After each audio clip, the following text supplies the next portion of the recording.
Guys, today Adrian Bo joins Both Sides podcast. Welcome. Thank you. Thanks, gents. Thanks. I really appreciate you having me on. All right. So look, the fact is, our podcast is predominantly real estate agents, and Yes. everyone's going to know who you are. So everyone knows what you do currently, but I think a lot of the younger agents don't actually understand some information about from when you actually started. I actually only found out yesterday that you worked directly alongside John McGrath. Is that right? Yeah. I had no idea. So Yes. Can we bring it right the way back from when you first started your career up until now and give us a bit of a rundown? Sure. Yeah, so that was back in 89, was my first year in 89. real estate. I left school in 88 and straight into it. I did start here actually in the city initially as a stockbroker, just running around doing, work around the 20 Bond Street, which was the stock exchange at that time. And it was not digital then, so it was all like chalkies. So they were basically just chalking up the stock prices, and then you'd have to run down to the office and then get a buy tip or a sold tip, and then run it back down and up. So it was pretty interesting times back then. And then that lasted, quite a few months, almost a year, and then there was a big correction in the market then. I think they called it Black Friday at the time. Yeah. So I was earning like $150 a week, which is quite interesting. I always had an appetite to go to university, but I didn't at that particular point. Ended up doing like a master's degree later in life.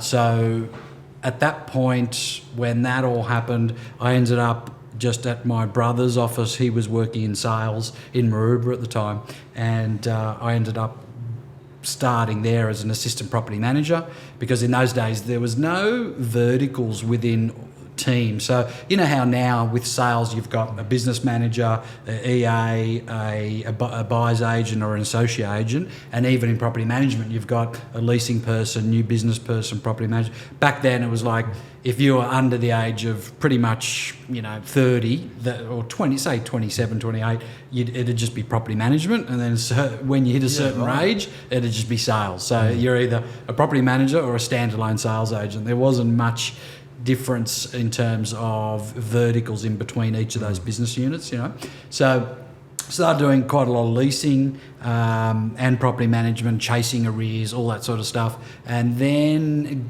developed an appetite for commercial property. So ended up in Double Bay, making a career pretty much in my early 20s on Oxford Street, anywhere from Hyde Park all the way through to Queen Street, Wallaris. That's quite a huge strip on Oxford Street. How long ago was that? Oh, that's going back early 90s now. Early 90s, yeah, wow. And in those days, guys... Is this with McGrath? This was with McGrath at the time, yeah.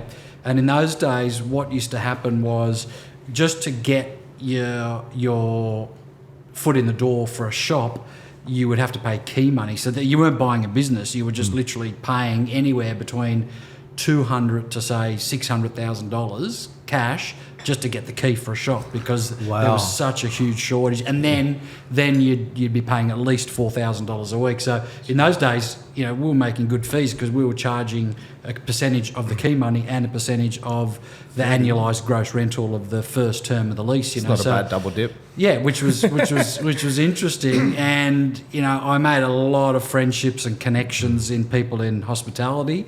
So people that nightclubs, bars, pubs, all still good relationships and friendships today.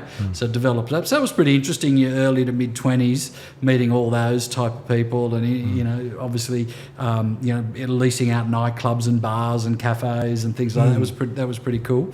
Yeah. And then ended up just seeing that if you were serious about commercial, you really had to be in the CBD, because things were starting to change a little bit. So I did a short stint in the CBD, but that wasn't really for me. So they went back into residential at McGrath. So look, I started in McGrath back in 94. It was John had only started the business then, a couple of years before that.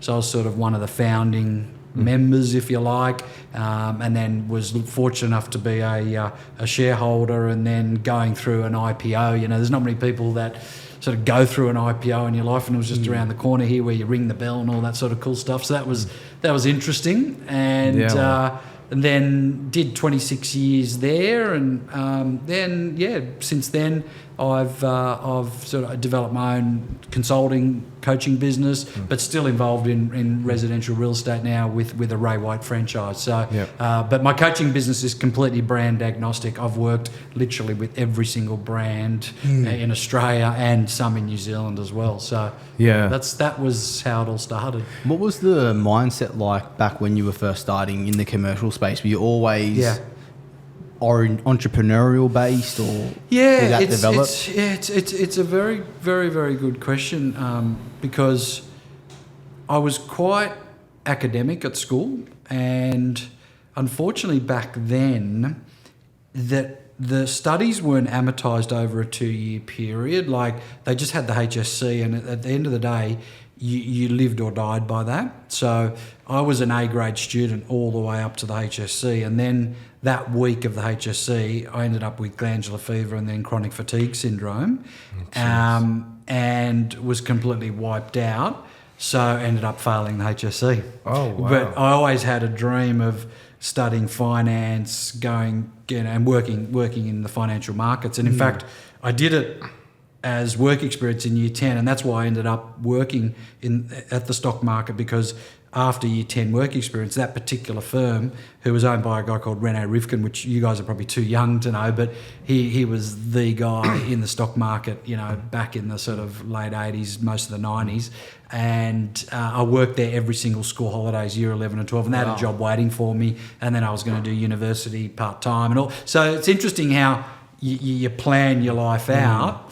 But if that happened today, for example, where a year 12 student got really sick or whatever, they would just amortise what their performance was like over year 11 and 12, and they would be gracious and obviously give you a fair mark. But that's not the way it was back then. So unfortunately, I had to start as a runner in that company, and not have the ability to go to university.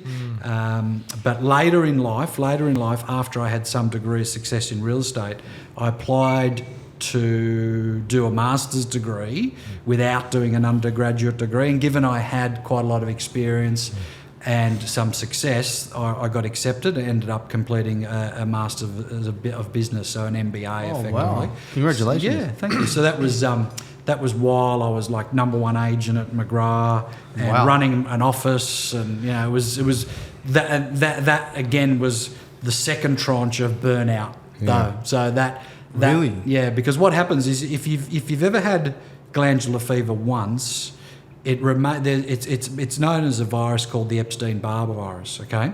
And basically, without getting medical or scientific, but I have a fascination with medicine, the Epstein-Barr virus effectively stays in your system for the rest of your life. Wow. And it can turn into chronic fatigue syndrome or post-viral syndrome if you ever get run down. So the first time it happened was during my HSC. Second time it happened was during that time where I was working 6 days a week, then did my master's degree. So I was doing that on Sundays, where delusionally I thought I was going to do it at weeknights or whatever, but it never worked out that way. Ended up number one agent a few times at McGrath, but that was one time.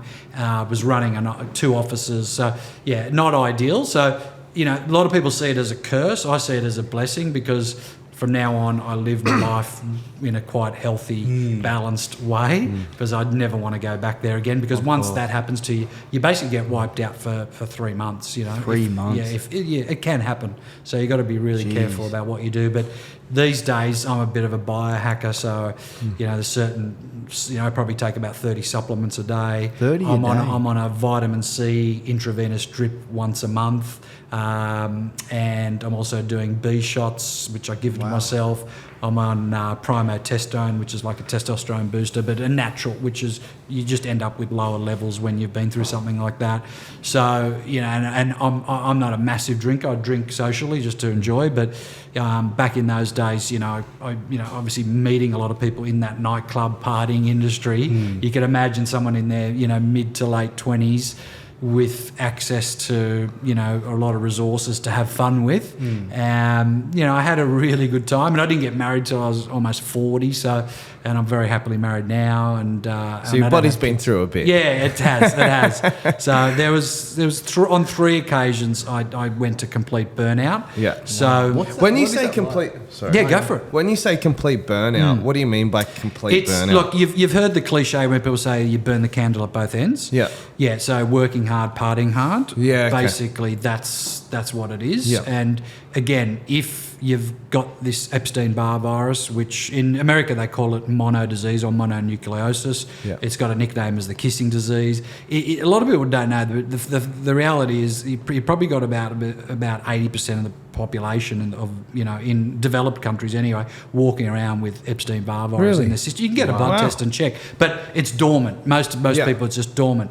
So if anyone's ever had tonsillitis or anything like that in the past, you most likely have got the dormant Epstein-Barr virus. It just means you've got to be super careful, and you just don't want to burn yourself out. And it's always good to avoid certain amount of foods as well. Like dairy, sugar, wheat, yeast, stuff like that. So how do you avoid that then? Because obviously I can, based on this 10-15 minutes we've already been talking, I can tell that you've made a lot of sacrifices through your life. You've worked a lot, and it seems like 7 days a lot of the time.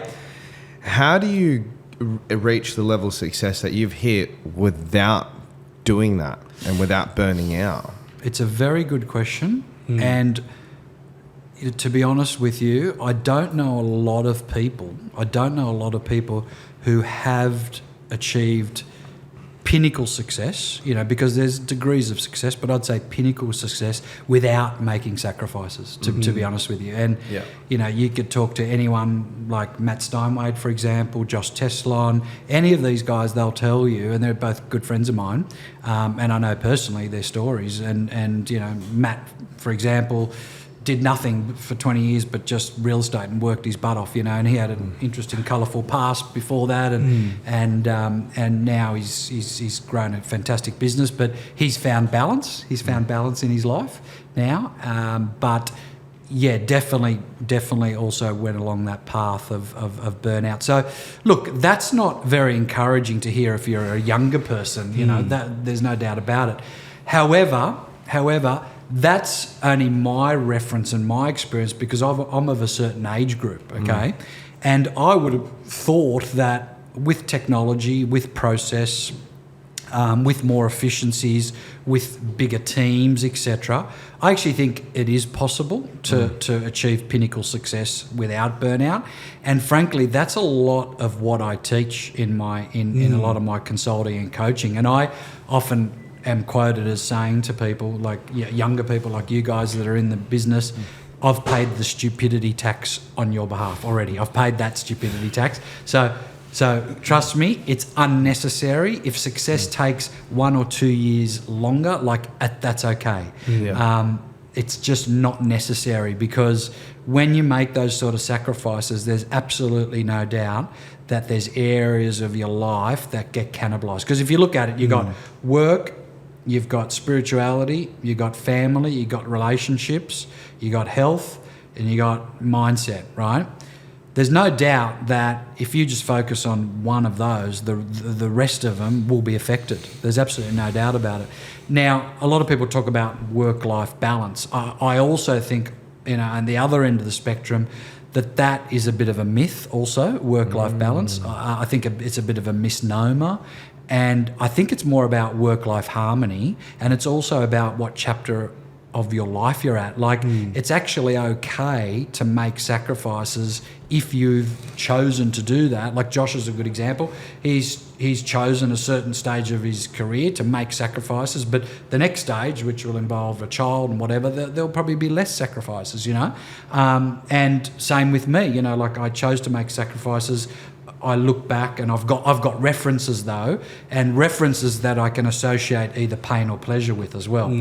So there's nothing that motivates you more than associating pain to something that you never want to go back there again, or pleasure where you do want to go back there again. So all people's references are based on either associating pain or pleasure with something. So, for the younger audience, you don't need to burn out. You can have work-life harmony. Just don't kid yourself that it's going to be work-life balance, and also don't kid yourself that there's not going to be some sacrifice. But as long as it's a willing sacrifice and a determined sacrifice and something that you've planned for and you know how long it's going to go for, then I think that's okay. Yeah. Do you mind if I get a little bit deeper and ask your perspective on something that I've currently been going through, where it relates to your incident where you hit this burnout, which you hadn't planned for? Yes. And let's say we've got a plan and an understanding of what goals we want to hit, but then an obstacle like that comes in and it throws us off course. So for example, my situation, I've been sick for 5 weeks. I've been in and out of getting testing, bad stomach, etc., etc. How, when something like that comes into the game, how do you navigate that to still maintain a mindset? Do you adjust the goals? Do you have to become more resourceful? Yes. How did you balance that? Does that make sense? Yeah, it's a good question. So I heard a story once. There were two guys, Cass and Jonesy, I think it were, who they canoed from New Zealand to Australia. And there was just one of those tiny canoes, just the two of them, right? And it took, I think it was 40 days or something. Surprised they even made it. Yeah. And all they had was nothing really, just like a sat phone in case they ever wanted to quit. And when they finally got to their journey, only young guys, like private school boys here from Sydney, they were like, so did you ever want to quit? And they said, actually, quite a few times. And they said, why didn't you? And what did you do? And they said, what we did is made the decision that rather than quitting, for the next 48 hours, we were going to paddle at 80% instead of 100%, right? So they still reached their goal, but they actually paddled at 80%. So the metaphor for us is no one really noticed that it took them a little bit longer or whatever. So I think if we're going through something that deserves our attention, such as health, family, relationships, financial issues or whatever, which is inevitable, by the way. Like life is not fair. Life is life, right? It's easy to say, oh, this is not fair, this has happened to me and whatever. But what you could do, for example, is your business doesn't have to be totally affected. You could, to use the metaphor, paddle at 80% for the next month just to get your health on track because it's a priority, you know. And if it is gut related, I've actually been there as well, right?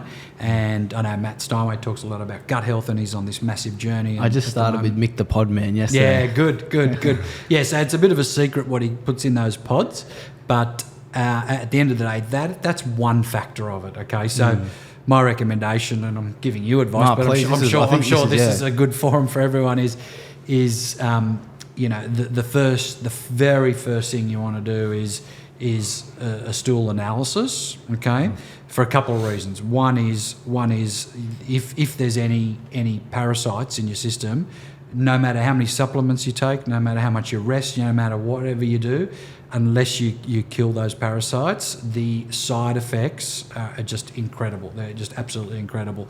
The second part of it is to do an analysis on the colony of your microbiome, because there's literally trillions of different bacteria, good and bad, that need to live in that microbiome.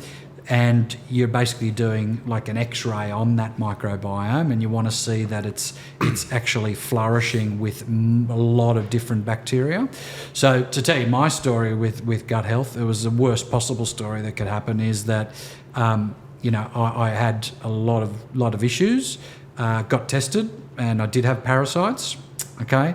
And the normal protocol is that you take 3 forms of antibiotics. So they're pretty. I had the H. pylori virus. Is that something similar? Yeah. It is a form of bacteria. Yeah.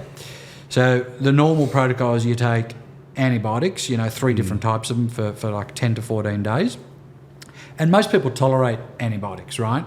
But as we know, antibiotics are a bit like chemotherapy in that they don't discriminate whether they kill good or bad cells in your body. That's what chemo does. That's why people lose their hair, etc., because it's killing your good and bad cells. So with your gut, what antibiotics do is kill all the bad bacteria, but also the really good bacteria, and that's why you hear often people talk about you should be taking a lot of probiotics, right? Yes, that's either what I heard. during or after or whatever. Yeah. And some doctors will say, well, don't take it during probiotics. That's not necessarily true, even though I'm not a doctor, but I'm actually obsessed with medicine.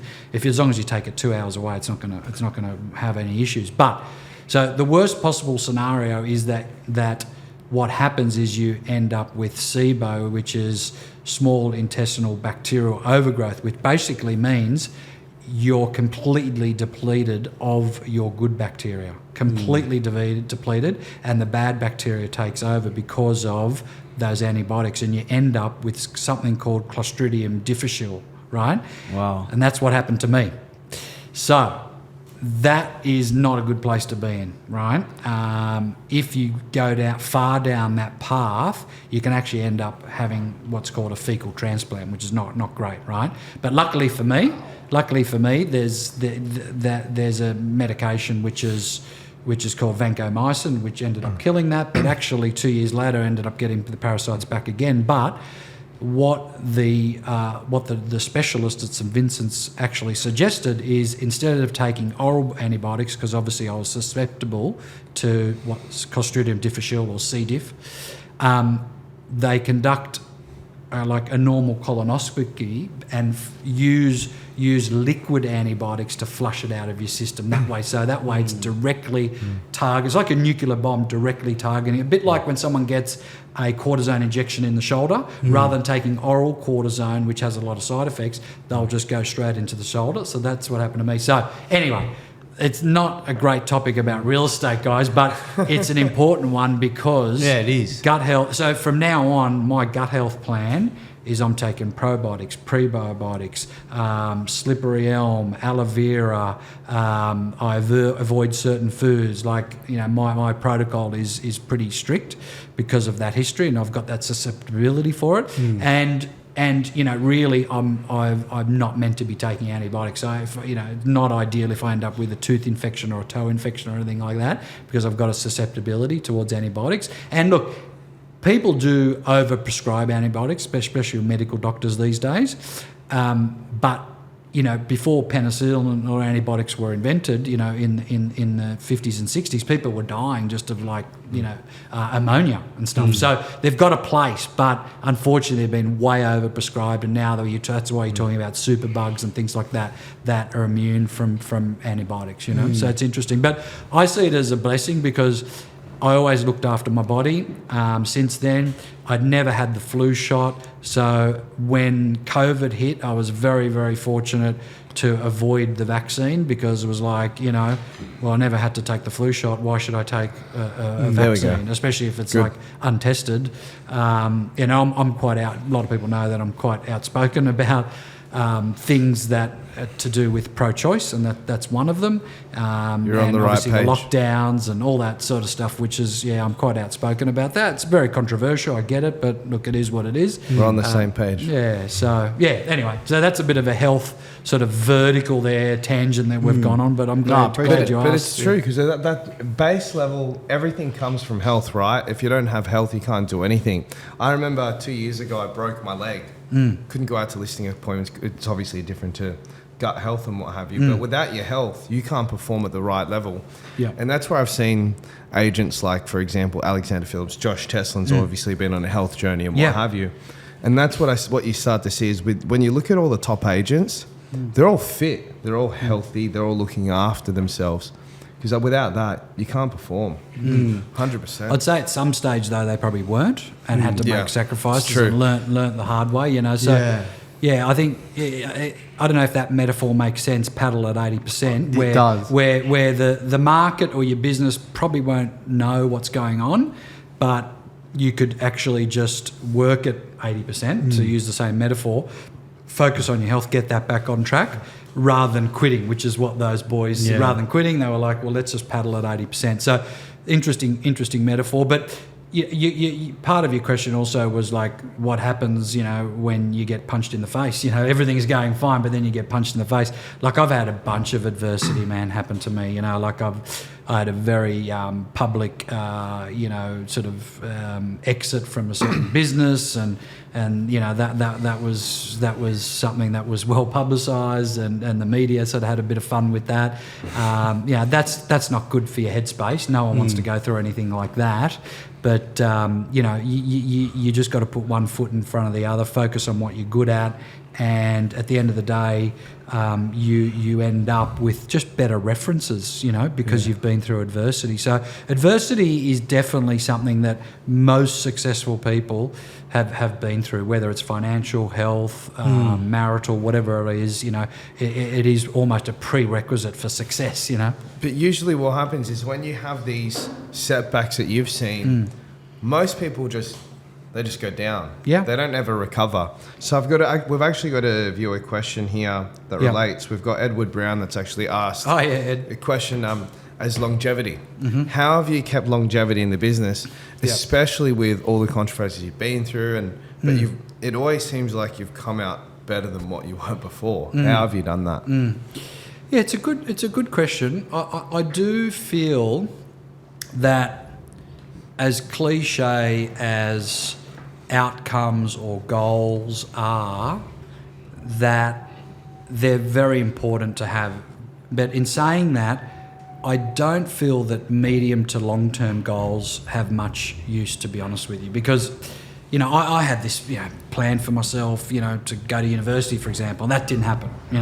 I had a job lined up, university to go, and that didn't happen. And then I had this other plan where I was at a certain business for 26 years, and then that was going to end up a certain way, and then that stopped. So I think it's very hard to create 5-10 year goals, for example. I think if you can live life in monthly and annual compartments, I genuinely feel that's probably as good as it's going to get for you, because it's very overwhelming if I said to you, okay, Kevin, mate, where do you see yourself in 5 years? I know that's a common question people ask at job interviews or whatever. It's like, geez, that seems a bit overwhelming, and to be honest, if you put it out there and you're not there, did you fail? Is it a disappointment? I don't necessarily think so. So, look, that's probably a little bit a contrarian view to most people, where they're like, oh, you need goals, 5-10 years, all that sort of stuff. That's all nice and idealistic until you've been in that position, you get punched in the face and it doesn't work out exactly that way, and therefore you have to pivot, you have to recalibrate. So for me, I think, to answer the question in terms of longevity, have more shorter term goals, but also feeling on purpose. Yeah. And what I mean by that is, if you wake up every day and you genuinely feel like you're on purpose and you're doing what you should be doing, then it's easier to create longevity in your life, because it's not like you're waking up and you're thinking, shit, I can't believe I've got to do this again today. Now, in saying that, we can't be idealistic either, and most of your audience are in real estate or buyer's agency, right? So the bottom line is, there will be parts of your role that you'll have to tolerate, right? But if you dislike them or resent them or hate what parts of what you're doing, that's not good. That's not a good sign, okay? So the majority of the time in your business or your role, you should feel on purpose, okay? And let's call it 80%. The other 20%, you should be tolerating it and just seeing it as a means to an end to achieve what you want to achieve. So an example in buyer's agency, in your case, for example, might be, well, I don't exactly like having multiple conversations with buyers that are not qualified to find that out, but I tolerate that because it's a means to an end to actually doing a deal with someone who is qualified and making them feel really good and getting at a great outcome. Or Kevin, in your case, you don't exactly like dealing with a really difficult vendor who is overpriced, unmotivated. You work on it for 3 months and you have to hand the keys back. That's not great. No. But you tolerate it because it's a means to an end to, the following month selling 3 auctions in a row on a Saturday and whatever, and making 6 stakeholders, buyers, sellers, in all those transactions feel fantastic and achieve their life dream, for example. That's being on purpose, right?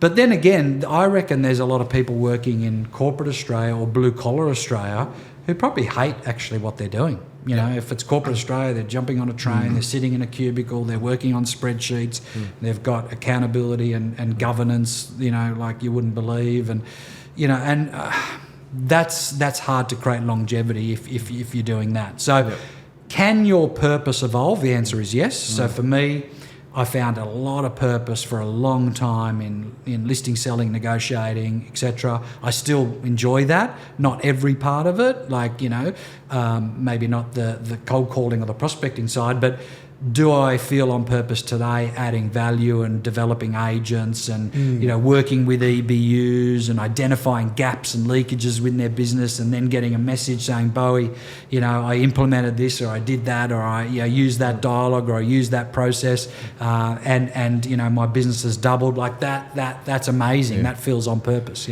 Can we talk a bit about your coaching? I actually had coffee with one of my mates, and I said, I'm doing a podcast with Adrian tomorrow. He goes, Adrian, he's one of my coaches. Oh, right. And he goes, the way he coaches is very different because it's very holistic. So the way that you coach, what's different about the way that you go about it? Yeah, it's a good question. I mean, there's actually not that many real estate coaches in Australia when you think about it. You can count them on one hand, all very good at what they do. And some businesses and agents use me and sometimes them as well, which is fine. Look, I think the main point of difference is I don't know any other coach that for 30 years straight sold over 100 properties a year, every year on year, despite market conditions. I'm not saying that to impress anyone, but to impress the importance of earning respect from agents because of being in the trenches for 3 decades, and going from zero database to building a database, building a team, being a franchisee, being a franchisor, being a executive of a publicly listed company, having my own consulting business. So there's a lot of references there that I've got. And when you say holistic, it's an interesting description they've provided there, and it's flattering because, yes, I do like to go deep and granular. Like for me, coaching is not putting a motivational quote on a screen and then people feeling good for 5 minutes or 2 days and then going back to their old habits. That's not coaching. To me, coaching is okay, why are you stuck? What's the blockage? Is it the story you're telling yourself? Is it the strategy or lack thereof? Is it the state you're in, energy-wise? Or is it a lack of skills? Usually it's one or all of those 4 things. And those 4 S's for me are really important because once I peel back the onion layer and actually get a bit deeper, I'll find that it's one or all of those things. And the most common one is the story they're telling themselves. Either it's a fear of failure, fear of success, fear of rejection, whatever it might be. But sometimes it is a fundamental lack of skills and they just haven't been shown or taught the right way, and that's fine. But it can be a bit polarising too. So there's a lot of people, not a lot, but I would say maybe 10% of the people that I've worked with in the past and say, Adrian, look, you're very direct. You've made me feel quite vulnerable because you've really exposed my shortcomings. And I'm like, well, that's my job. That's my job. Yeah, that's why I'm here. I'm not here to just make you feel good and give you fluffy motivational quotes. So let's find out what the gap is, because if we get this right, we can actually change your life, not just physically, mentally, emotionally, spiritually, but in all aspects of your life, and you can live a much better life. And really, real estate is a game and a platform that if you're good at, actually funds and determines your real life. Now, your real life is actually your health, your spirituality, your family, your friends, your partner, your spouse, etc. Right? Yeah. So not saying that real estate is a game in the sense to be cavalier about the industry, not at all, but it really is a game in the sense that if you know the rules of it really, really well, and you don't take things too seriously or too personally, and you protect your inner citadel, which the Stoics talk about, and I do include Stoicism a lot in my coaching. You know, I'm a big believer in Stoicism. Then, if you deal with those things, you'll find that your real life, which is, you know, family, spirituality, health, friends, social, etc., it can be in a much better place. Yeah. What's been the biggest shift in your life that's contributed to fulfillment? I would say, when you talk about a shift, I would say evolution. And I think unless you're evolving, then you're probably dying, you know. A bit like nature, you know, unless you're growing, you're dying. So I don't think it's a great strategy for people to remain static or in inertia. So what I mean by that is, you know, you constantly need to be evolving and improving. And Tony Robbins has got a great acronym for it, CANI, which is constant and never-ending improvement. So that can be incremental though. Like if today happened and tomorrow you were just an incremental better version of yourself, either professionally or personally, or as a father or as a husband or a wife or whatever, then that's good, right? But if you've gone backwards and haven't evolved and are not feeling on purpose, you need to take an X-ray on yourself and just see if this is really what you should be doing. So, you know, it's a bit like you've evolved because, you know, you were working for a different buyer's agent, now you got your own company. So what's next? It doesn't really matter what's next, but as long as that trajectory does continue and there is evolution and there is progression, as incremental as that might be. So when we talk about shift, I see that more as evolution. Are you evolving? Are you improving on a daily basis? And it might be incremental. That doesn't mean you're going to have bad days, bad weeks, because you will. That's life, right? Remember I said life is not fair, life is life. And that's going to happen. You're going to have financial issues, health issues, relationship issues. That's just the way that life is designed. And it's a matter of how you evaluate, deal, and interpret those adversities. So this is what the Stoics talk about a lot. So the one of the main Stoic philosophies is life is not about what happens to you, but how you interpret it, okay? Because everyone has different interpretations about what happens to them. And it's very easy to label an adversity as like, oh, why did this happen to me? This means that, you know, I'm not going to be able to do this, that, and the other. Or it's like, okay, that's interesting. What can I learn from it? What's my interpretation? What's the opportunity here? And I'll treat that as a reference now, you know. And another big Stoic philosophy is they talk about, you know, the controllables and the uncontrollables. So it's like, you know, give me the courage to focus on what I can control, provide me the strength to ignore what I can't control, and the wisdom to actually know the difference of which one is which. Do you know what I mean? So that's also a big, but there's a lot more to Stoicism, but basically every modern form of psychotherapy, psychology is based on Stoic philosophy, you know, which is, whether it's cognitive behavioural therapy or psychotherapy, it's all based on, you know, Stoicism, which is, you're talking, you know, was established in 400 BC, you know, so a long time ago. And the great Stoics, which people would probably be most aware of, is Aurelius, Seneca, and Epictetus. You know, they're the ones, and it's a great study, a great discipline for your viewers to immerse themselves in, because it will help them in all aspects of their lives. Yeah. Wow. I've got a question for you. Being at the age you are now, looking down at someone who's my age, 25, what order of operation would you focus on? If you know, like, knowing in your position, would you focus on building your finances first, or spirituality, or relationship, health? Like, how would you order things, or would you go off looking where I currently am and adjusting things slightly, how do you go about creating a model to then manifest things, or do you not want to look too far in the future and you want to kind of how does that make? It does make sense. It does make sense. Love to hear your perspective on that. And what you're basically asking is, what sequential order should my priorities be? Yeah. In all the main pillars of life. And my response to you will be, it's going to be different for everyone. And it goes back to what I was saying before about longevity, was what makes you feel on purpose today? Okay, so is focusing on career, does that make you feel on purpose?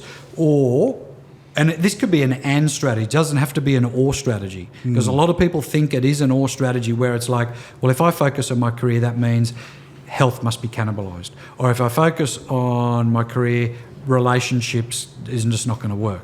It doesn't have to be, but I talked about work-life harmony. It's never going to be balanced. So to say that in all the main pillars of your life, call it spirituality, health, financial, career, etc., it's going to be always balanced. It's just not going to be the case. You're going to have different chapters of your life journey where you're going to feel a little bit more on purpose focusing on one thing, and then the next month or the next year you'll feel a little bit more on purpose doing something else. So my recommendation is, see where your energy's at, see where the frequency is and what you can relate to, and whatever makes you feel on purpose. And when we talk about, okay, well, what makes you feel on purpose? Well, what excites you? So what do you get excited by? If that's business at the moment and a little bit of health and a little bit of relationship, but slightly biased towards business, that's okay. There's no right or wrong. No one's judging you. Because in 3 years' time, it might be the complete opposite that excites you, And I think that's a really long way to also answer Ed's question about longevity is evolving as a person, noticing what excites you and then having a slight bias towards that excitement, okay? Yeah. And feeling on purpose, and also not being idealistic that you're going to love every aspect of your work, because you're not. There's going to be, but as long as there's aspects that you can tolerate, but you shouldn't be disliking or resenting parts of your work. If that happens, that's when you start to maybe need to evolve into someone else or something else. Yeah. So find your frequency and run towards it. Basically, yeah. And Matt Steinway talks a lot about that. He's written a book about it recently, Frequency, which I think is great. And it's nothing really tangible that you can put your hand on, frequency, but I mean, you can feel it. You can feel it, and there's Matt and many others talk about the law of attraction. It was commercialised many years ago by a documentary called The Secret, which people sort of got really excited about. But that actually law of attraction's been around for centuries, and it's effectively what you put out to the universe will come back to you in spades. But you've got to go there first. The actions have to align. And sometimes you have to have the courage to. Let's say growing up you wanted to make this money or achieve this goal, but having that creates resistance in the body, and it may not be on purpose to what you truly should be focusing on. Yes. I feel sometimes from my experience, sometimes having the courage to allow yourself to change course is also part of it. Have you had an experience? Yeah, would you agree or disagree with that? I 100% agree with that, because if you're feeling off purpose and if you're chasing money or material objects or whatever they might be, you could get there and still not necessarily be satisfied or happy. Like there's a lot of miserable wealthy people, right? And there's a lot of very content people that don't necessarily have much wealth. So that in itself tells you that if you're chasing towards something that you think's going to provide you satisfaction and fulfillment, you'll often get there and think, well, wow, what happens next? Like it's like when in the 60s when Armstrong and Aldrin went to the moon, they literally came back with clinical depression, literally, because it's like, wow, these guys achieved the impossible to get to the moon, and actually no one's done it since, and that was 60 years ago, right? They literally came back with clinical depression because it was like, wow, where do I go through from there? I literally went to the moon and back. So they need, and that they weren't prepared for it. Their team wasn't prepared for it, so they literally had to go through a lot of psychotherapy and even medication to actually get better. So I do genuinely feel that shorter term goals are a lot better than longer term goals, and I genuinely feel that if you're not aligning to something that you're striving for, it's okay to change and pivot and go off course for a while. Like if you need to go to East Asia and find yourself for 6 months, then that's okay. A lot of people a lot of people in a hurry, I think, to achieve this success, quote unquote success. This word success is very myopic in my opinion. That's why whoever described my coaching as holistic, I think that's very accurate because I'll unpack a lot of people's verticals in their life, not just real estate. I'll look at other areas as well. So you do a lot of coaching and you obviously pick up on a lot of gaps and where people are going wrong. What do you think are the most common mistakes people are making in their own lives, whether it be business or personal? Most common. Yeah. The most common, in my opinion, would be they don't have a compelling enough purpose. It's been a bit commercialised with Simon Sinek, where he's like, what's your why? Yeah. But despite being commercialised, it's very accurate. So if you don't know why you're waking up every day and doing what you're doing, there's no way that you can sit in front of a vendor or a buyer or a team member or whatever it is and have that overwhelming energy and compelling enough story to have people buy and sell through you. That's the bottom line, okay?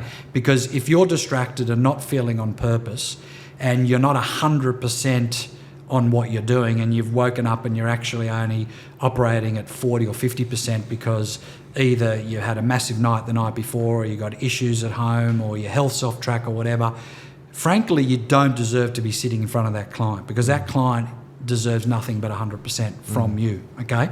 They're paying you a lot of money. Like this is an industry where you can earn a lot of money if you crack the code. So I think firstly, having a compelling enough purpose. I think that's critical. Secondly, a common pitfall is looking for shortcuts. So especially in real estate, right? Because you've got so many businesses that affiliate with the real estate industry that are either technology businesses or artificial intelligence businesses or whatever, and they'll approach agents and say, look, if you do this, then you'll be able to achieve, success quicker, etc. So they'll default to that shortcut. I'm not saying there's not a place for those products. Don't get me wrong. Like there is a place, but I see them as a complement to traditional hard work, traditional forms of prospecting, traditional forms of listing, selling, negotiating, but if you're looking for shortcuts, you're going to be disappointed because they just do not exist. Because, I've been in this industry 35 years, and let me tell you, the biggest revolution in the 20th century was the internet, so REA and domain, and the biggest revolution in the 21st century was social media. But that's it. Everything else, the fundamentals of prospecting, list, negotiating, selling,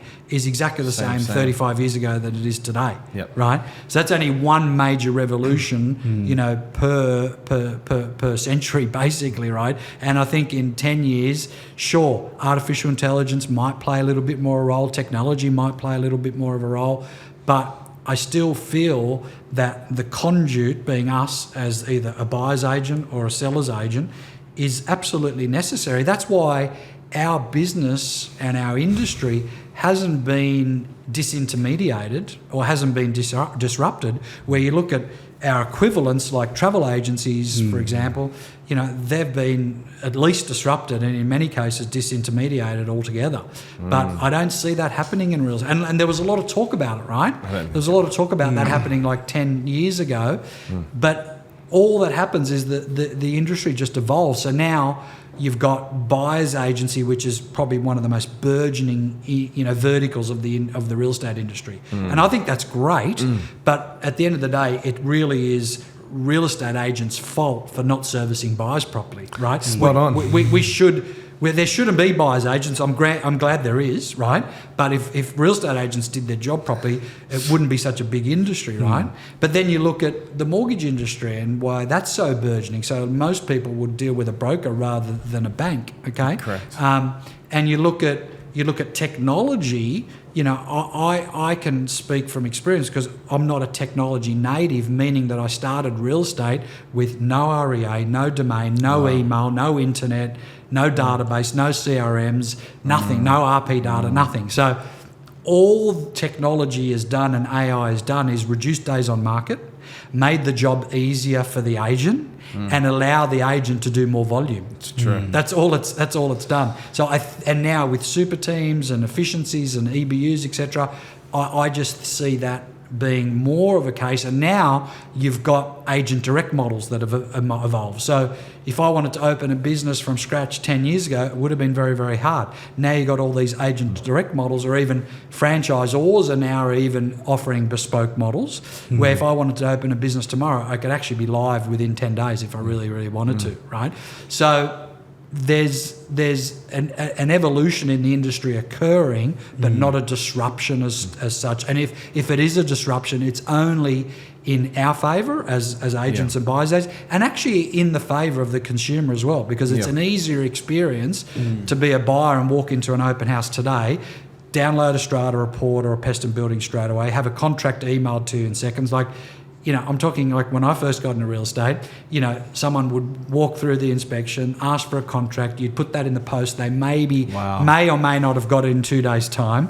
They wanted to do pest and building, you'd organise that. If you wanted to get the property advertised, it wasn't like you just took photos and posted it online. Like you would ring the local paper and then send your material off, and it might or might not appear. Sometimes they just forget to do it in 10, 14 days' time. So everything was just harder. Now it's just easier. So it's a better experience for all stakeholders, buyers, sellers and agents, you know? It's true. How has your prospecting plan evolved with the framework of let's set monthly or annual goals? Yeah.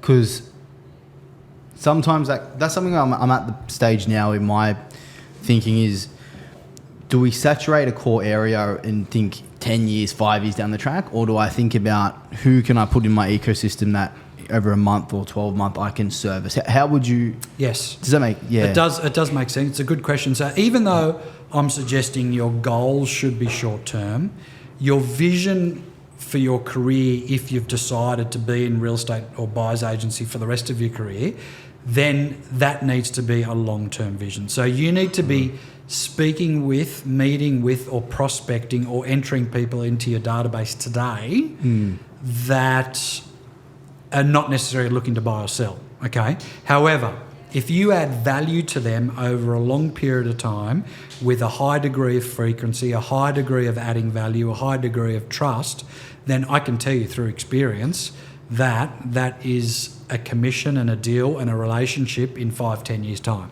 You know, I've literally have people calling me every week saying, Adrian, I've been getting your newsletter, or you and your team have been calling me for 15 years. I'm actually now ready to do something, you know, and most of that is uncontested business, right? So when they say, as cliche as it sounds, frequency builds trust, it is true. It's true. And we even know that through our current campaigns. So if you're not speaking to your vendor every single day, if you're not face-to-face with them every single week, and if you're not submitting offers every single week and flexing their negotiation muscles, we all know that we can get to auction day, or if you're private treaty based, present a really good offer, and they will make a mistake sometimes and say, no, I don't think that's the right offer. I don't feel that we've met the right buyer. I don't feel that the marketing has worked, because you haven't shown enough effort and you haven't built enough trust and rapport with that client to deserve the right to provide what I call indiscriminate news. Because this client is not unfamiliar with indiscriminate news, because when they're dealing with their doctor, lawyer or accountant, those trusted advisors provide good or bad news. It doesn't really matter. But what do they always do and come in over the top? They provide a solution.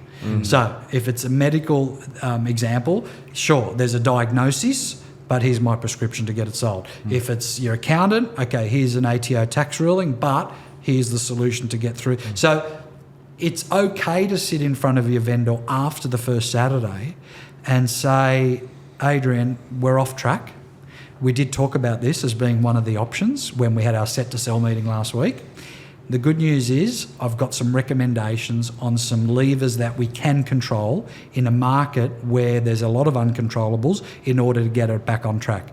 These are my recommendations. You know, where a lot of agents sometimes have that discussion, but sometimes have it after the second or third week. It's too late. You can't do anything about it. Yeah. Or wait to have the tough conversation at the reserve meeting. Well, that's just too late, you know. So I'm not suggesting we go through a conditioning process, but I'm suggesting we go through an education process and be less discriminant on our news and our reporting to the owners. Whether it's good or bad, just provide the news, but always have recommendations there. Yeah. So you've said obviously selling over 100 properties per year for quite a long time. What's your highlight of your career and what did you learn from it? Yeah, that's a good question. So I'd say I have a few highlights. We're definitely achieving number one agent at McGrath on multiple occasions was a massive highlight, because in those days that was definitely the breeding ground of the best of the best. It was the best of the best. Yeah, still a terrific brand today, and they're still one of my clients today I work very closely with.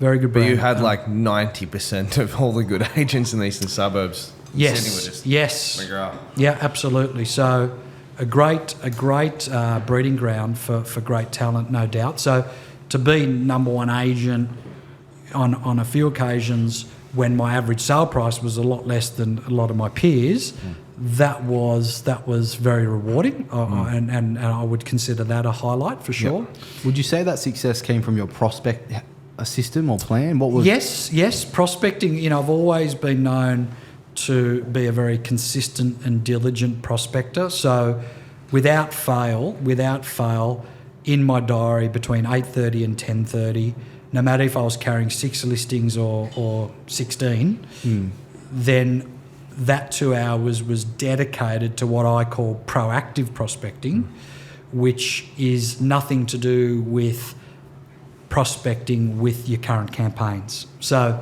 the mistake, and this goes back to your other question, what's one of the most common mistakes agents make is they don't diversify their prospecting activities consistently. So what I mean by that is if they end up with 5 or 6 listings and they're only used to 1 or 2, they'll get consumed into campaign prospecting. Why? Because it's urgent. Like if you don't do callbacks and you don't return buyers' calls and you don't submit offers to your vendor or don't update your vendor or don't turn up to an open house, the ramifications are severe and immediate. But if you've got a database of people you know own property and you're not calling them on a daily basis, regardless if you've got 6 or 16 listings, then the ramifications are severe, but they're not as immediate. The only reason you don't have enough listings today is because you didn't do enough database non-campaign prospecting 60 to 90 days ago. So when I talk about diversification of prospecting activities, I'm talking about database prospecting, which should include your hot list, chase list, it should include past buyers, past sellers, and it should include pipeline owners that you've met who one of them might have said they're getting carried out in a box, the other one might have said, call me in 2 weeks, I'm ready to sell, and everyone in between, right? Yep. So that's one area. The second one is your campaign work, which we've talked about. The third one is your success marketing, which is, okay, every time I list and sell a piece of real estate, am I following a checklist of 1 to 5 things that I do consistently without fail within 24 to 48 hours of that property being listed and within 24 to 48 hours of that property going unconditional. And that could include cold calling, door knocking, social media, letterbox, whatever it is, but you have to do it as a set and forget, where a lot of agents I speak to, they're like, well, I do that, but I just do it sometimes. It's like, well, that's not going to work. So if you look at your 6-day working week, you can see where those 3 buckets, if you like, can be misaligned, and you can get consumed in one of them instead of focusing on all three of them. And I guarantee that if you do that, you'll have a far more consistent business, and you won't experience that roller coaster ride of income, which unfortunately is very, very common in both industries, I would say, in buyer's agent and seller's agencies. Yeah. Sweet. What were some other key career highlights for you? Oh, look, definitely, given I was always a fan of academia, to be able to graduate with a master's degree, even though it's not a career highlight, it's a professional highlight.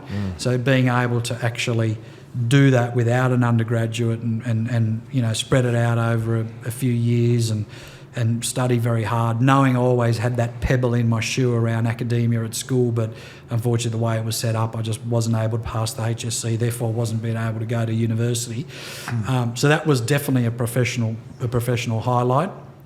I also think, you know, starting my own office, and I've done that twice now, like one in a company-owned environment, and that particular office made it to the number 1 or 2 office within the network within 12 months, you know, within the McGrath network. That was very rewarding due to recruitment and productivity. So that was extremely rewarding. And I would also say probably, you know, launching my consulting coaching business, you know. And I've got a lot of personal highlights, like meeting my wife. We've been married for 12 years. You know, even though it was very late in life, it was a great privilege to be able to share your life with someone where, you know, I left home at 17 and didn't actually live with another human being till 38. Yeah, so wow. no flatmate, no girlfriend. Wow. Like, I actually lived on my own for 21 years. How was that? Loved it? Well, I at the time... The bachelor pad. Yeah. At the time, I actually thought it was a good thing, and I think I convinced myself of that. But now looking back, it was actually really a lonely existence. Yeah, okay. Like, Fair you think about it, 21 years. And that was just due to my own little nuances and my own little anxieties and my own little quirkiness about, you know, and you know, really, a lot of people talk about OCD, you know, so a lot of people use that term frivolously and they say it, you know, quite in a cavalier manner. But OCD is actually a clinical diagnosis, you know, and as a lot of people know, I'm an advocate for mental health, only because I've been through mental health issues in the past, and that is my diagnosis, OCD. Yep. So it was very crippling in those days, because people think, oh, OCD, is that when people, like, you know, have to go back and check they didn't leave the stove on or something? It is that, but it's also, like, I look back when I was living on my own, for example, and I was in the height of my OCD diagnosis, I literally couldn't leave to go to work unless my socks were colour-coded. Like, I just, there was something within me that was like, how can you actually go to work unless you don't sort out your sock drawer? Do you know what I mean? So it's, and the other part of OCD is rumination of thoughts, you know, which is you've just got this constant rumination in your mind. And, you know, anyone who's an OCD expert will tell you that is the wolf in sheep's clothing. Yeah. And which a lot of people call the voice in your head. You know, you've got this. So you don't have to suffer from OCD to have the voice in your head. All of us actually have it. It's just that for some people, it's a lot more overwhelming than others. So if anyone's ever watched The Fight Club with Ed Norton and Brad Pitt, yes, what a movie! So that is the epitome of the wolf in sheep's clothing, or the shadow, if you like, or the voice, because you don't learn until the end of the film that Brad Pitt was just a metaphorical version of Ed Norton. He actually wasn't real or tangible, but he was so palpable because his ruminations and the voice and the wolf was so powerful in his head that it was disguised as the sheep, and the viewers during the entire movie thought it was actually another person and another character. Till the very end. That's right. So what a trip out of a movie. Yeah. So that will help people know what I'm talking about. And it's a really interesting topic because it's another issue that I often diagnose and come across in real estate is this issue of mental health. Yep. And I don't know why. I'm still trying to figure out whether does the industry make us suffer from mental health, or does the industry attract people who are either OCD or A-type personalities who already have high anxiety or potentially depressing thoughts? Does the industry attract those type of people? I haven't quite worked that out yet, but I do know that probably at least half of the people that I work with have some sort of mental health issues. That's a huge amount in the industry, right? Yeah. And I do feel that I'm equipped, I wouldn't say qualified because I don't have the qualification, but I'm certainly equipped and know enough about it to have helped a lot of people through that journey. And that's something that I would also call a career highlight, where I've literally talked people out of suicide. So that's something that's very rewarding as well. So let's flip it then. Instead of your career highlight, let's talk about your worst day in real estate, whether it be the controversy or whatever it may be. What's the worst day in real estate you've had, and how did it affect your mental health, and how did you overcome it? Look, I'd have to say when a certain event was very well publicised and all over the Daily Telegraph, and there was photographers out the front of my house for weeks, and just waiting for you to go for a walk with the dog, and literally knocking on your door asking for a comment. And I mean that wasn't great, I'll be honest with you. It was a very dark time, and sure, my mental health and that wolf came out again, there's no doubt about it, and was saying all the wrong things, and but I got out of it because I focused on the Stoic philosophy, which is I can't control what's happened. I know that I didn't do anything wrong, and the people who care, who I care about, knew that, right? And I just put one foot in front of the other and focused on doing really good work, whether it was sales, whether it was coaching, whether it was advising. And then 1 week turned into a month, turned into a year. And then the irony is that News Corp own the Daily Telegraph, and they also own Sky News.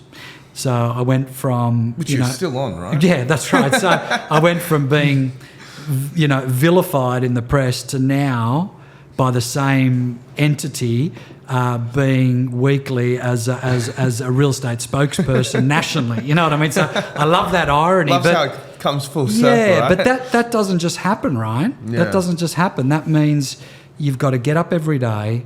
You've got to put one foot in front of the other. You've got to not focus on what you can't control, only focus on what you can control. And also have the appropriate interpretation of that event.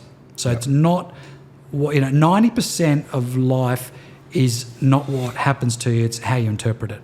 What does it mean? What are you going to do about it? What's the opportunity there? Do you know what I mean? So, yeah, I think that hopefully that answers your question. And but the good thing is I've actually got zero bad blood about any of that period of time, even though there were some bad actors involved.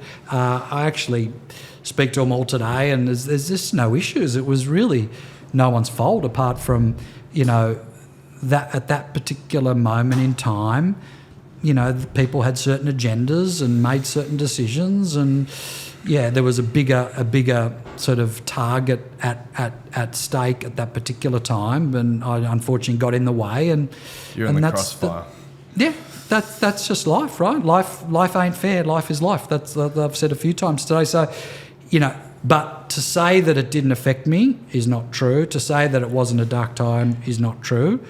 And I've publicly said before that I literally was in bed for 2 weeks. But only 2 weeks, where a lot of people, everyone they could shell. They wouldn't be able to get out of it. Well, you've only got to walk. We're in the CBD here. By the time you walk back to your car or your form of transport, you will see homeless people. Yeah.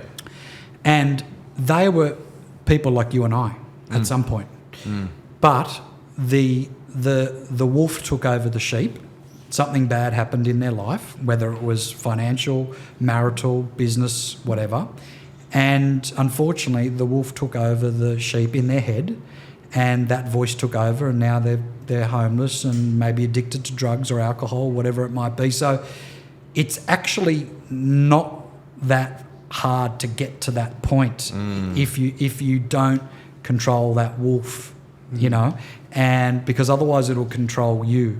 So you just got to be really careful and make sure that if anything does happen in your life, which it will, adversity will happen, that you have the appropriate interpretation of that and almost budget for it. So the great Stoics budget for adversity all the time. So, you know, Tim Ferriss often talks a lot about, you know, what's the worst thing could happen to me financially? I go broke. So what I'm going to do is eat baked beans for the next 2 weeks, just to see what it feels like to live on baked beans for 2 weeks. And then he does it and he comments that, you know what, it wasn't that bad. Right? So he's actually conditioning himself and preparing himself, you know, and Tim Ferriss is one of the great Stoic philosophers, as is Ryan Holiday in the modern time anyway. So, yeah, it's interesting. But, no, I hope that answer has helped people. But because, you know, the worst thing could happen to you and it's only the worst thing if you label it as that, right? So one thing I've learned after 52 years on this planet and 35 years in this industry is life is full of outcomes, but it's never the final outcome. It's just one outcome which leads to another outcome, right? So there's an old fable which is, this will help explain that, and it'll only go for a second, but it's like, you know, this farmer had some horses on his property and they were working horses, so they were helping him make a living. And one of the horses bolted off and the neighbour said to him, "Oh, that's terrible. Well, what are you going to do?" And he said, "We don't know yet. Let's see what happens." So a few days later, the horse comes back with 3 other horses, right? And even more horses now to work on the property. And his neighbour said to him, "That's a great thing." And he said, "Well, we don't know yet. Let's see what happens." One of the new horses, the farmer's son, jumped on to try and settle it down, and the horse bucked him off it, and the son broke his leg. And the neighbour said to the farmer, "Oh, that's terrible, isn't it?" He said, "I don't know yet. Let's see what happens." Then in a few months' time, conscription came for the war, and his son avoided going to war, right, because he busted his leg. And the neighbour said, "Oh, that's a good thing, isn't it?" And the guy said, "Well, I don't know. Let's see what happens." And it goes on and on. Do you know what I mean? It's true. They're outcomes. Life is full of outcomes, yet we're very, very quick to label them as good or bad. Yeah. And I was in that position where when something Just bad too happened to me, short-sighted. I was like, that was a bad outcome. But now I look at it and think, what a great outcome, because it's led to the next one and the next one and the next one and the next one, you know? You can only connect the dots while looking back. You can't see it moving forward. Yeah. We've got another viewer question here from Benny. Yeah. Hi guys, my question is, if somebody asks you for an appraisal as they're selling, but then they decide they aren't quite ready yet for any reason, let's just say an example that they have too many personal things happening at the moment, how often would you contact them until they are ready to sell without being too pushy and annoying them? Yeah. Also, what would you talk about each time you contact them until they decide to sell? Cheers, Ben. Okay, great question. So firstly, you still do the appraisal. So if someone says, "Look, I don't want to waste your time, Adrian, you know, I'm not looking to sell, but sure, I'd be delighted to get an updated opinion of value," great, you certainly do it. I mean, I've met agents who say, "Look, I don't do price checks, I only do listing appointments." I think that's an erroneous decision. I don't think that's going to be a good decision. Sure, if you've evolved into a super team and you've got very qualified associates that are capable of doing that, that's great. But as you're developing, you should definitely attend that appointment. Now, in terms of what's the frequency of contact and what's the content of contact, that's what the viewer's asking. Yeah. I genuinely believe that it really depends on what the conversation was like at that listing appointment. So let's say the conversation is, "Look, as I said, I didn't want to waste your time. I'm not really looking to sell, but look, my husband has been offered a job transfer, and look, it's not really anything that we're thinking about seriously at the moment, but, you know, you just never know." To me, that's that could literally be a property that comes on the market in 3 or 4 weeks or 3 or 4 years. You just don't know. So best practice, in my opinion, is when you're doing a price check and it's not a listing appointment and they're definitely not selling straight away, best practice is handwritten thank you card, right? Best practice is also a phone call within 24 hours just to say, "Hey, I just wanted to touch base to see if I missed anything or if you had any questions that you didn't get an opportunity to ask me when I was at your house yesterday, or if I can assist you with anything further." So a lot of people don't do that part. They just schedule the call for whenever. So I think that's best practice. Next best practice would be establishing through a CRM or through Outlook, whatever type of system you're using. It actually doesn't really matter, because that's probably one of the most common questions I get asked is, what's the best CRM? There is no best CRM. As long as you've got a system, then that's a good one, right? For me, 30 years ago, it was a card box system with, and that worked. I had that too. Yeah, and now it's a CRM, but as long as you're adding in brief notes, whether it's Outlook or Agent Box or Locked On, doesn't really matter what it is, as long as you're adding in brief notes saying, look, I've appraised the property at 1.2 million, not immediate seller, however, possibly job transfer, something as simple as that, right? Then you schedule the next contact. After you've made that initial call, you schedule that next contact. I would say the next appropriate one would be 30 days. And in terms of what do you say in that 30-day period, then it's not about scripts or dialogues. It's more about what's the objective of this call. Okay, so I would rather people follow a list of objectives rather than sticking to a script and dialogue, because I'm not a big fan of scripts and dialogues. You might have heard me talk about this before, because if we all follow the same scripts and dialogues, we're all going to sound the same. Not to mention, our competition is no longer other agents that are calling clients. It's other call centres, and guess what? They're reading off a script or a dialogue, and they're selling electricity or energy or whatever it is, right? So I'd rather have a list of objectives. So objective number one would be a really nice introduction. So saying, hi, it's Adrian Bo here from XYZ Real Estate, and I had the pleasure of meeting you a month ago. So introduction. Yeah. Second, acknowledge the previous conversation, because what clients don't like is when there's no nexus between the conversations, right? So if you just make that call and say, oh, yeah, I'm just calling, if you decide to sell, that's not going to work. It's like acknowledge and say, Kevin, I understand last time we spoke that, your husband was potentially looking at job transfer. I was actually really thinking about it last night, and I thought, what a great opportunity that potentially could be for you and your family. I was just actually personally curious to see how that progressed, if it did progress at all, right? Oh, thanks for asking, Adrian. It actually fell through, so it's not going to happen. We're going to stay put. Okay, excellent. So, intro, acknowledge conversation. The third thing, what do? Is a result and a story. So a result and a story could be a just listed, just sold. And what's this story in relation to that? You can't tell me that there's not, in the 30-day period, you're not able to come up with a property that's sold or listed near them, either through you or someone else, and there was a story behind it, whether it was a buyer that came from an adjoining suburb, a different state, it went for a X above reserve, there was so many groups through, whatever it might be. Just add value, regardless, even though they're not looking to sell. And then you would go to the next objective on the list, which is, would they want to, based on that story, does that excite you to actually get a price update? Now, in this particular case, you wouldn't have to revisit again unless they actually made capital improvements 30 days. But actually, based on that, did you know that, I know I valued it at 1.2, but I actually think now it's probably closer to 1.3, right? So that's an instant dopamine hit for the client over the phone, with you actually not having to actually visit them again, right? The next objective on your list would be a new note. So job transfer fell through, staying put.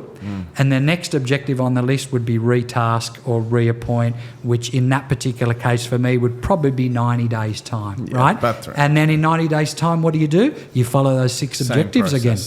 And it's a different conversation every time. Zero script, zero dialogue, just 6 pieces of objectives there, right? And that's how you add value. That's how you build relationships. That's how you nurture data, right? So if I could wave a magic wand for every person listening to this, they should be able to press a button on their CRM, have 30 to 50 calls to make that day that was scheduled either from a week ago or 3 months ago, where you follow those as 6 objectives.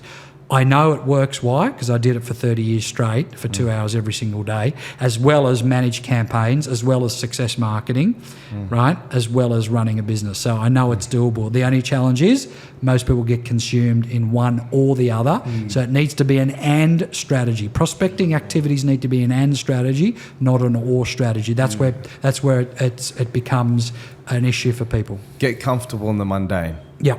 So I've got another one from Lucy Khan. She's actually just asked, how do you think AI will change real estate?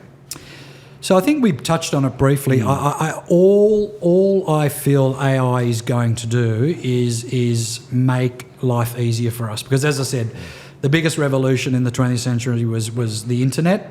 What did that do? Just reduce days on market, right? And reduced getting properties live, reduced the days of getting properties live, right? So that made social media, what's that done? It's helped agents boost their profile a lot easier, right? So in the 2020s, obviously we've seen AI now. What's that going to do? Well, it's not going to replace agents. The opposite. It's going to actually educate agents more. It's going to make it easier to write articles about a certain subject. It's probably not great for copywriters, professional copywriters, because that's probably easier to do now. So I'm not saying there's anything wrong with professional copywriters. I think if someone attends the property and can walk through and has a really good skill set for writing copy, I think there's still a place for that. But I don't think AI is going to interfere. I don't think it's going anywhere either. It's obviously something that's going to evolve, and it's only going to become more relevant. And I also feel that there will be something that'll happen in the real estate industry that will be quite prolific in terms of AI. I don't know what it is yet. Yeah. I mean, Rita seems to be the best AI product out there at the moment, owned by CoreLogic now. And the two main functions of Rita is, one, it can create a daily call list. But again, if you just look at what I just talked about, you actually don't need that unless you've got orphan data, right? If you've got orphan data of 5,000 people that you don't know where to start, I think Rita's a great way to create a call list for you, right? And then the second function of Rita, it creates a daily transcript via SMS to people. So all that's great, but does it replace you calling that client who I appraise and going through those 6 objectives every 3-month period? Or someone who bought a property from you a year ago and calling them 3 times a year and actually touching base with them, in addition to AI connecting with them? I think it needs to be a layered approach. So it will definitely not replace, it'll simply complement what we're doing. But I still think there's something bigger coming. I think Rita's a good first step, but there'll probably be something which will have something to do with buyers. So it could be in your space with buyers agents, where I think that it'll make it a lot easier for buyers to connect with property. So we'll have to see what happens there, but it's not going to replace our roles. There's no question about that. No one can replace that instinct on when to call someone, what to say, be a trusted advisor. Take the emotion out of the negotiation process. That's always going to have that human element involved. Sweet. So my last question for you, in terms of your coaching, consultancy, and what have you, what type of programs do you offer for real estate agents? Yeah, good question. So if people go to my website, which is just adrianbo.com, it's all on there. But the most popular modules, I would say, would be a masterclass. So a masterclass is a 2-hour session where effectively you'll walk out of that knowing best practice in all the main pillars of real estate. The main pillars I call database management, prospecting, the listing process, vendor management, buyer work, and personal marketing, right? There's nothing more you need to know apart from that. The best part about that is I'll also act as your accountability coach moving forward once you do that. Another really popular one is an EBU master session, right? So it's really getting the entire EBU in a room and designing in real time swim lanes, job descriptions, clarity, daily accountability, creating an agenda for a work in progress meeting that occurs every 24 hours. Like, I can't tell you how many teams just wing it and are not actually structured enough. So that's really popular. Another really popular one is business advisory. So there are a lot of really good agents who just happen to evolve into business ownership, yet aren't really skilled in that and are therefore a little bit confused around what's my purpose, which we talked about before. What's my highest and best use? Should I be a selling principal or should I be a manager? And if I'm a manager, how do I recruit? How do I retain? How do I create good culture? How do I read a P&L? So often good agents just evolve into business owners without the right type of preparation or education, even though I think some franchises do a reasonable job at it, but not everyone's part of a franchise. They're independent organisations or part of an agent direct model. So, that's an important one for me and a popular one because, I really look at what's your highest and best use and how do you actually run a successful business and or be a successful agent at the same time. So they're the most popular, but there's a whole bunch of stuff. I've got online courses as well. We've just launched a new hub or a new platform, which is great, in collab with Nick Friend. So it's basically a platform of thousands of tools and templates and resources, including lead generation tutorials and whatever you can dream of, which is just a monthly subscription. So if you're an agent or a business owner, you could have all the tools at your disposal, and it's brand agnostic, so it's not, you can just brand it whichever way you want. So that's also on my website. So a whole bunch of stuff, but yeah, I would say masterclasses, EBU, principal advisory are the most common. And what's the website? AdrianBo.com. Cool. Beautiful. Appreciate it. My last question for yourself would be, what advice would you give to your current self now and why? Current self. Current self. What advice? Now that I'm equipped with hindsight, you mean? So you're good at giving advice for others to take. What advice would you give to yourself to take? That's interesting. Okay. To Sean White. So it's a good one. I'd be saying to myself, Adrian, just look at what's in front of you. Don't overwhelm yourself with next week or next year.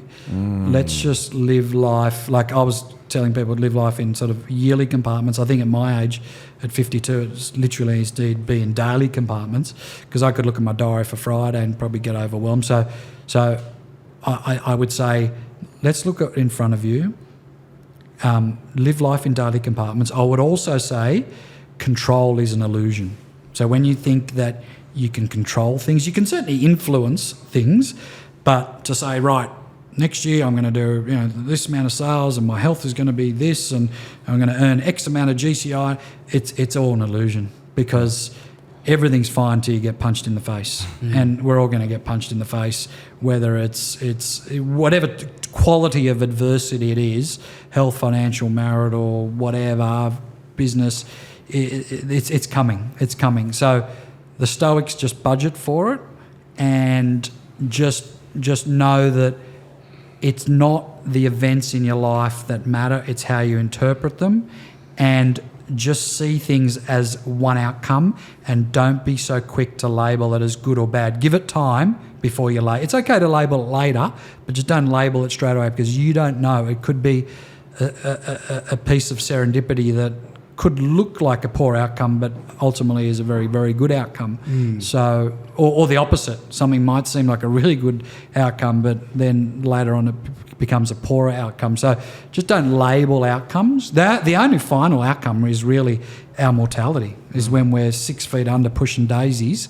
There's nothing you can do about that, right? Yeah. And that's coming for all of us as well. Yeah. And, Gary Vee was quoted as saying, right, tell me one thing in an interview that he was asked, tell him one thing that's going to motivate the audience.